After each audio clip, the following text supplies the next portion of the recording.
नमस्कार, आपके साथ मैं हूं सुमेरा खान। मैं इस वक्त जहां मौजूद हूं ये रूस यूक्रेन युद्ध का एपिसेंटर है। जिस तरह के हालात आप यहां देख रहे हैं, यूक्रेन के शहर शहर में इस तरह के हालात दिखाई देते हैं, लेकिन इससे कहीं ज्यादा विनाशक हालात हो सकते थे अगर पुतिन अपने सभी घातक और विनाशक हथियारों का इस्तेमाल करते। फिर पुतिन ने ऐसा क्यों नहीं किया है, इसको लेकर तमाम तरह के सवाल उठते हैं। काफी मिस्ट्री है इसके चारों तरफ जो अभी भी छाई हुई है। आज की हमारी टेली सीरीज में हम इसी मिस्ट्री से पर्दा उठाने की कोशिश करेंगे। आज की tele series super hunter mystery of possible misery के पहले एपिसोड में देखिए सर्वनाशक, हॉरिफिक एंड इनह्यूमेन।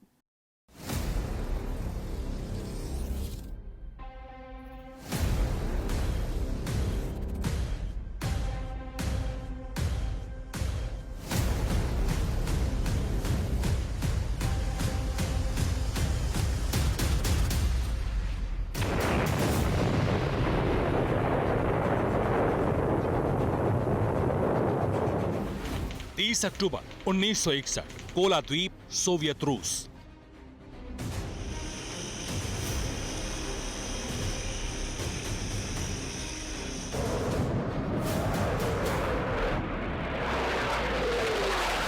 सोवियत सेना का Tu-95 बॉम्बर दुनिया बदल देने वाले मिशन पर था। कोला द्वीप के ओलेनिया से यह बॉम्बर एक ऐसा महाविनाशक लेकर उड़ रहा था जिसके विस्फोट से बारूद की सुनामी आने वाली थी।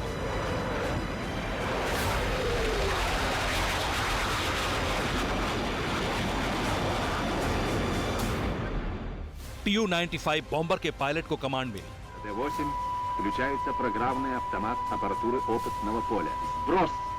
आकृति के समंदर के करीब पैराशूट में बांधकर 26 फीट का बम गिराया गया।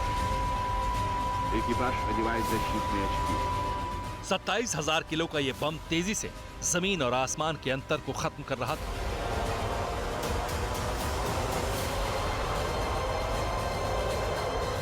थोड़ी ही देर बाद एक महाविस्फोट हुआ। ऐसा ब्लास्ट ना तो नागासाकी में हुआ था, ना ही हिरोशिमा में। आसमान तक बारूद का बवंडर उठा।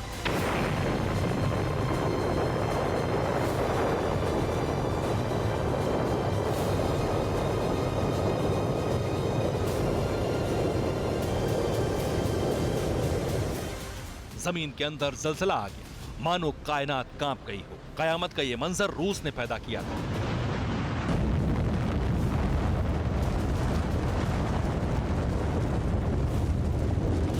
लेकिन पास में ही एक अमेरिकी जासूसी विमान महाधमाके को रिकॉर्ड कर रहा था।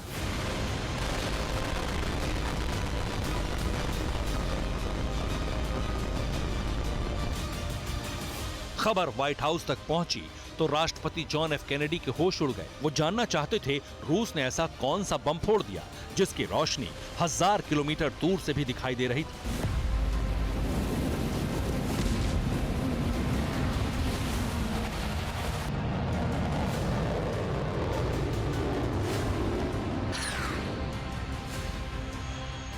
अमेरिकी खुफिया एजेंसी ने पड़ताल शुरू की। पता चला कि सोवियत संघ के न्यूक्लियर साइंटिस्ट प्रोजेक्ट RN-202 पर काम कर रहे थे। वो एक ऐसा बम बनाने में जुटे थे जो अमेरिका के थर्मोन्यूक्लियर बम केसल ब्रावो को टक्कर दे सके।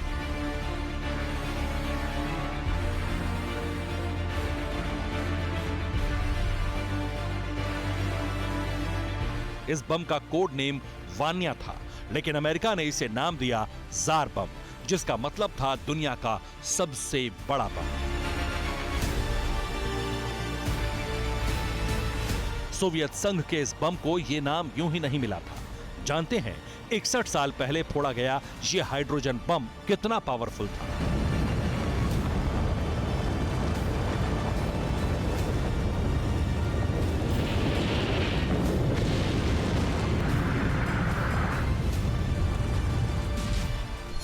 धमाके के बाद आसमान में 65 किलोमीटर तक मशरूम क्लाउड देखा गया। इस मशरूम क्लाउड को 500 मील यानी 800 किलोमीटर दूर से देखा जा सकता था। 40 मिनट तक 100 किलोमीटर के दायरे में रेडियो ट्रांसमिशन में खराबी आने लगी। 55 किलोमीटर के दायरे में जितनी भी इमारतें थीं सब ध्वस्त हो गई। जिस जगह धमाका हुआ वहां से डिक्सन द्वीप 780 किलोमीटर दूर था। वहां की इमारतों के शीशे चटक गए। अगर आपको अब भी जार बम की विनाशक क्षमता के बारे में शक है तो हम अब जो बताने जा रहे हैं उसे सुनकर आपके सारे शक दूर हो जाएंगे।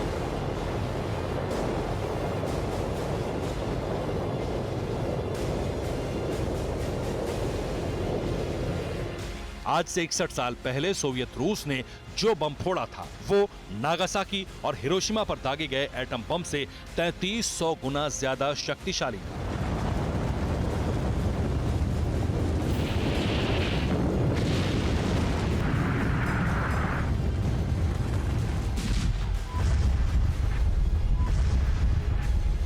पुतिन के परमाणु तहखाने में आज भी जार बम एकदम सही सलामत रखा हुआ है, इंतजार कर रहा है तो बस क्रेमलिन से जारी होने वाले ऑर्डर का। और अगर यूक्रेन के वॉर जोन में पुतिन ने जार बम फोड़ दिया तो जो महाविनाश होगा उसकी कल्पना भी नहीं की जा सकती।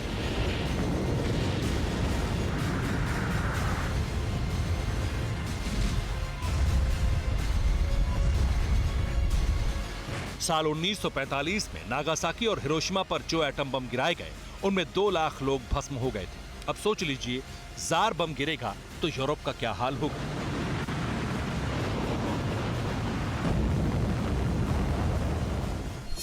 सफिशिएंट नंबर ऑफ सिग्नल दे चुका है कि वो न्यूक्लियर अटैक के लिए तैयार है। और अब जानकारी के मुताबिक उसने न्यूक्लियर की वॉर एक्सरसाइज तो पहले ही कर ली थी, मगर अब दोबारा साइबेरिया में भी की है और Mi-24 हेलीकॉप्टर से ब्लैक सी में भी की है।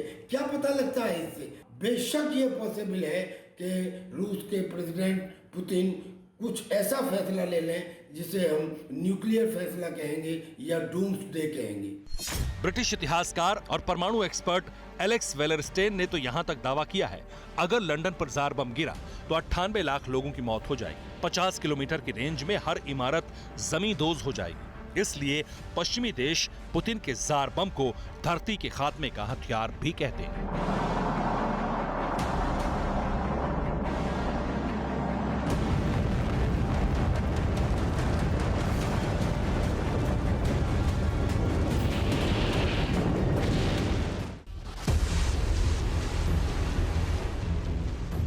परवाह देश की, सोमवार से शुक्रवार रात 10 बजे TV9 भारतवर्ष पर।